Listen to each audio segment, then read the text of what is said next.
I climbed Mount Everest to base camp. So my name is Jamin Patel. I flew over to, from London to Kathmandu, which is the capital of Nepal, and there's loads of trekking experience units out there, and it's full of trekkers. So we were with a group, and we had 1.5 days acclimatization in the city, a bit of sightseeing, and get your gear packed. So we've all come with a 20 kg suitcase, which we've got to make into 13 kilos in a duffel bag.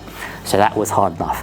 How do you pack for 12 days trek with 13 kilos and you have a 5k backpack? So once we figured that out, which wasn't easy, we then take a small helicopter from Kathmandu to Lukla, and that's where the trek starts. That's a 45-minute helicopter, and you land in the middle of a helicopter landing strip, for want of a better word, and you look at one side and you can see the Himalayas, and the other side and you can just see a trek. So you meet your porters, you meet your guides, and there was 9 of us. We had 5 porters that took all our luggage to the first stop. We got our backpacks already, our water pipes. It's about 25 degrees, so it was really warm, t-shirt, shorts weather, and a gentle first day, 12k trek, probably about 500 meters, so probably the easiest day in ascent. So you're not really feeling altitude, you're feeling hot, it's really nice and muggy, and it's quite a nice day. You then spend mostly one night at a new place accommodation where you choose your lunch and your dinner from the menu. It's all very vegetarian. I learned to eat vegetarian momos, which is basically steamed dumplings. And the only meat we had was tuna because it was tinned and safe to eat. So every day you're trekking about 9 to 12 kilometers. When you've reached 2 points, you spend 2 nights. So we went through villages like Phading and Lombouche. Namche was probably the halfway point, and it's a bazaar. So you literally trek 12 kilometers through a trek, and then you see a city, a town built in the mountains, full of farmers, and they cater to the trekkers. So you stay in someone's accommodation, and you share their front room for dinner. That's the only heated room. It's heated by wood and dried cowpat. Nice. So keep your drinks covered. So that's the level of accommodation. There's no showers, and if you're lucky, in the first few accommodations they give you an electric blanket, and the last few they don't, because all electricity is from solar power, and as the weather turned there was no electricity. So no cell reception, no electricity, no hot showers. So that's how the journey changed. We were halfway through the trek and then it snowed, and that was unexpected. We're talking 3 to 4 foot snow on the Nepal side, which is where we were trekking up to base camp. The other side of base camp, which was Tibet, had landslides and had mountain rescuers. So it was dangerous. We didn't know what was going on because we had no cell signal or internet reception. Our family back home didn't know how we were doing, but they knew what's happening on the news. So it was pretty scary for the last 3 days, to the point where we actually got back to civilization on day 12. There was 100 messages on our WhatsApp groups, and we're having phone around frantically saying we're okay. So at that point, the trekkers, the guides, who are super confident in terms of what they've done before and experience, would call on other guides a bit higher up. How's it looking? How's the trail? Have there been any problems? Because there's no other intel. Yeah. There's no cell signal. So they were talking to the guys who just come back down rather than going back up. We were really keen, so we really kept pushing. So it was much harder going. So 6-hour treks on the last penultimate days became 12 hours because it was through snow. We were all breathless. We were all having to use half our lungs to breathe to get the same air in. This is where the porters came into their own. Not only did they carry the luggage, they then came back and carried our hand luggage, so we could focus on one foot the other to get to the last stop, which is Goroskep. Goroskep's a village, and then there's a 4-hour ice trek up to base camp. Base camp in this season is empty.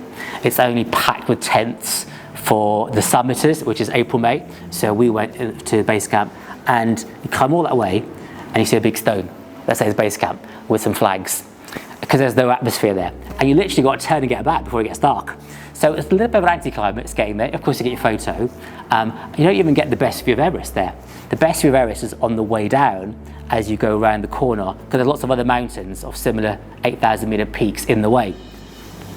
So the snow made it feel like snow dunes everywhere. It was beautiful. I used the benefit of a horse for the last day.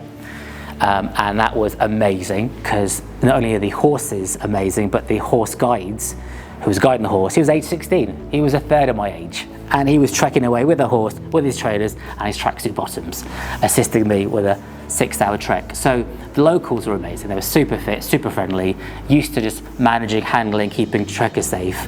And our guides, they really saved our lives, because you can't see a trail. You're walking through snow, there's ravines, there's cliffs, you could see fox and other animal trails. You could see people not taking guides and getting into trouble, and having to stay more nights in one place. The best bit was we'd done it, we were flying back, and we took 3 helicopters to get back from Goreshket, which is just before base camp, back to Lukla, which was day 1. And that's when we got our messages back, phone loved ones, say, we've made it, here's some photos, and then get back on another helicopter to Kathmandu 45 minutes later, and finally you can breathe. Air inflates your lungs again. The warmth is back in your peripheries and your fingers and your toes. You actually have time to just think and sit as a group and console each other about injuries and frostbite, and have a shower for the first time in 5-6 days. So that was really satisfying. And I had 2 days to decompress, get your washing done, have a look at the photos, buy some souvenirs, and really just chill with other trekkers in the same hotel. Did it take you a long time to adjust back? Yeah, so 36 hours flights back, and that was on a Friday. So luckily most of us didn't go back to work till the following Wednesday. So you can breathe. You can slowly start eating food. You slowly can go to the loo. You can wear your clothes. You could talk to friends and family. So it just took a long time. A lot of people wanted to just come, have a look at the photos, speak to you about how it was, and you're still digesting. Well, on the last day it snowed so much I couldn't see where my footing was, and the last day was pretty scary, and it was great having the comrades through. In terms of injuries, most people would slip a lot in the snow, so your jarring ankles, your back would hurt from carrying your, mostly upper back, from carrying the bag, because we had to carry about 3 litres of water a day because there was no water stock. You carry it for the whole day. There's only so many electrolytes you can keep taking, and altitude sickness pills before you're having to go to the loo all the time. So all that was just gone. You come back, you lose all that swelling from your feet and your fingers. So physically, it took a little while. Psychologically, it beds in how dangerous it was when you start looking at BBC News, and there were landslides and people were being rescued on the other side of base camp. And so that could have been us. So that was, took a little while to digest. But we had a debrief again. The 9 of us met back in London and with our friends and family, and had a little get together, which was really nice to reflect, and hopefully we'll do that again and again, because we're brothers for life now. And would you recommend it? So it was really hard. I wouldn't lie. We planned it. It wasn't supposed to snow. There wasn't supposed to be any political problems where the government closed the airport the week before. But there's only so many things you can plan for. So as long as you're open to these challenges, then absolutely, it's once in a lifetime. Base camp was the trek to base camp, the people you meet, it's just you're at one with nature. You literally have either no cell signal or no time to connect or check in. So you're disconnected, which is a feat in itself for a few days. You're eating a really simple diet, back to basics, and it's just chat, it's just talk, and it's just a nice time to decompress while attaining a goal. So for those reasons, physically and psychologically, definitely a big plus. How do you feel now to the person you was before? Oh, it's like life before and life after Everest. It really is. So character-wise, first of all, sleep's all over the place, still a bit jet-lagged. But apart from that, physically, much stronger. I wasn't really a trekker. I didn't really enjoy walking, hardly enjoyed the treadmill. But now, that journey and the experiences of it, it's something I'd like to continue, definitely, with like-minded people. Psychologically, it was really hard and really cold. So that was a accomplishment, and I think will hold me in good stead for the future if I was to do anything like a marathon or another big trek. I did it for a good cause. I raised money for Cancer Research UK, and it was just friends and family, and we got to £4,000. So I was really proud of that.